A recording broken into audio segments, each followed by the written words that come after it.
It may surprise you to know that a little mark like a comma can make the difference between writing something horrifying and writing something very friendly and natural. But it absolutely can. It's absolutely true. In this video, I'm going to teach you some common issues around commas, problems and miscommunications that can be caused by incorrectly using commas, and then how to use those commas correctly. So that's what we're going to talk about.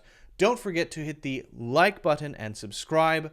Let's get into the video.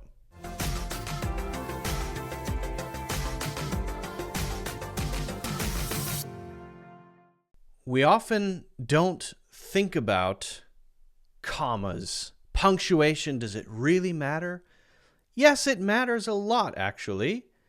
Punctuation is important for a number of reasons. Number one, if you don't use correct punctuation, it sticks out like a sore thumb.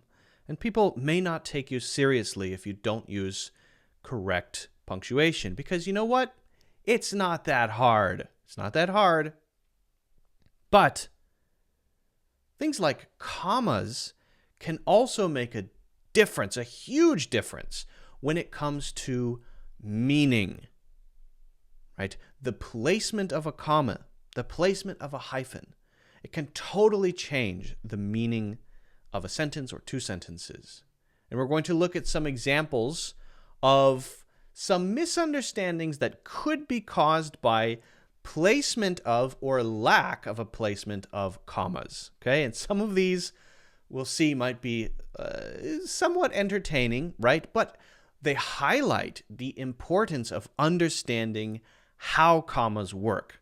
So let's just hop right over and we're going to be looking at 4 specific examples, okay? We're here on the blackboard. And the first one, I want you to just think about when you read it, okay? I'll read it, but I want you to think about, what is this saying? She gets a lot of joy from eating her friends and family. So what is this? Well, what it's saying is that she is a cannibal, right? She eats, but who does she eat? She's selective. She doesn't eat everyone. No, she eats her friends and family. So this is horrifying, right? It's horrible. So if someone forgot to insert commas, they've now written a sentence about this horrible, horrible person. But if we simply add 3 commas to this, boom, everything is different. She gets a lot of joy from eating her friends and family. Suddenly, the meaning has changed. Now what we're saying is that there are 3 things that give her joy: eating, her friends, and probably her family. Now, for the sake of this example, I wrote it like this. I think generally this might be written as she gets a lot of joy from eating delicious meals, spending time with her friends, right? And maybe something with her family. We would probably make it a little longer, but I think it does highlight the importance of comma placement. Now, we will get into the placement of this comma in particular in a moment. I just want to mention quickly that this one is called the Oxford comma.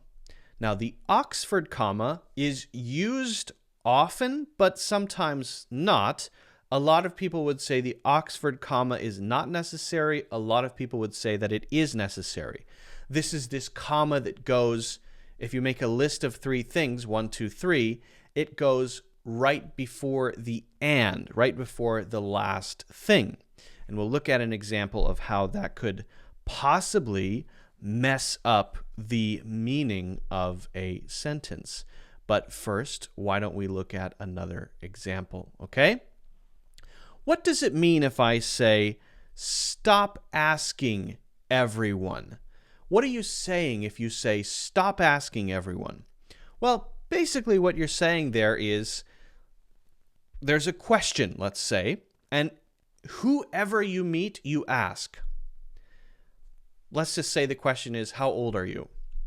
You meet someone and you say, how old are you? You meet a young lady and you say, how old are you? You meet a child, you say, how old are you? You meet an older person, an elderly person, you say, how old are you? And I'm starting to see that this is not a good question for you to ask. Stop asking everyone this question. If you're going to continue, stop asking everyone this question. I think it's causing awkwardness. It's very cringy to see. I don't like it. But one comma changes everything. Stop asking everyone. So when I do this one, putting the comma in front of everyone, now I'm addressing everyone. So what this means is that everyone was asking me something, and I'm telling now everyone, a group of people, 10 people, 20 people, 5 people, 2 people, maybe not 2 people, 3 people or more. I'm saying, I don't like you all asking me this question, please stop. So we use this structure with the comma after the instruction and before whoever it is addressed to, right? To basically separate out the instruction and the one or ones receiving the instruction, right? Stop talking, Greg. So there are 3 people here. Sam, Greg, Ricardo. 3. And Ricardo is talking, and Sam is talking, and Greg is talking. I just want Greg to stop talking. Stop talking, Greg. Okay, you 2, you're fine, but Greg, you stop, right? Okay, so I'm addressing Greg. I'm addressing everyone. Whereas stop asking everyone more generally means you have been asking every person that you meet, and I don't think that that's the right thing for you to do. Okay, now let's keep going here. This is, I think, important stuff, but once you see it, it's kind of easy, right? Once you see it, you kind of know how it works. I sent Christmas cards to the murderers, my best friend and Peter Jackson. Peter Jackson, the director of The Lord of the Rings and the Hobbit movies. Okay. So here it's similar to what I just said, right? In a sense that the comma is telling me the direction or what the first thing is about. If I read this one like this, I sent Christmas cards to the murderers, my best friend and Peter Jackson, that means I sent Christmas cards to some murderers, right? And these are the names of the murderers. Well, one of them is my best friend. I could say my friend's name here. And the other one is Peter Jackson. So what I'm saying is that Peter Jackson and my best friend are murderers, right? And I could then, in this case, completely cross this out and say that this is an explanation of this, just to say who the murderers are. It's a detail. All it is a detail, right? So, and this is really, really common, right? I gave a car to my best friends, comma, Tim and Lisa. Then Tim and Lisa are my best friends. I'm naming them, but if I remove Tim and Lisa, then the sentence is, I gave a car each to my best friends. And maybe I don't want to name them, right? Okay. So remove that. And now you just know that they're murderers, but you don't know who I'm talking about. But this is probably not what I want to say, right? What I want to say is, and it's a weird sentence, I know, but just for example, because I want to clarify what a comma can do, basically what I want to say is that there are 3 groups that I gave Christmas cards to. Number 1, the murderers. So maybe earlier on in the conversation, we talked about a group of murderers. I'm trying to help them with their lives, stop murdering, right? So I'm trying to help them. So I feel like I want to send them Christmas cards from my heart, And so I say I sent Christmas cards to the murderers, the ones I'm trying to help, and my best friend and Peter Jackson. So there, what I should do is have this Oxford comma. This is the value of the Oxford comma because it can, as you can see here, lead to possible misunderstandings. Now, if I have the comma here and here, it's telling you, oh, okay, so my friend and Peter Jackson, they're not murderers. They're just other people that I send Christmas cards to. So now I know I'm sending Christmas cards to number 1, murderers, number 2, my best friend, and number 3, Peter Jackson. Right? It's not that Peter Jackson and my best friend are murderers. So this would be an argument for why you should use the Oxford comma to avoid possible misunderstandings there, because you have the situation where these are seen possibly as an explanation or further detail of this thing, and it's not read as a list, which leads to the misunderstanding. I personally feel that not using the Oxford comma is still okay because this kind of situation is very rare. Although, for example, Grammarly always recommends using the Oxford comma. So I think things are generally shifting in the direction of that. I used to be against the Oxford comma. I think now generally I'm in favor of the Oxford comma. I think I like the Oxford comma now. I've changed my tune when it comes to the Oxford comma. Okay, now our last one. I invited my parents, John and Jane, for dinner. This is a similar issue, right? It's similar in a way. Let's talk about it. What is this saying as is?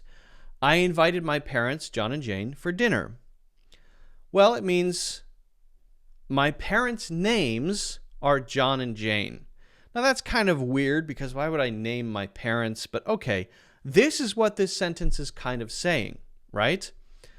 Who are your parents? So here we're having, again, the detail of this. It's like the previous example.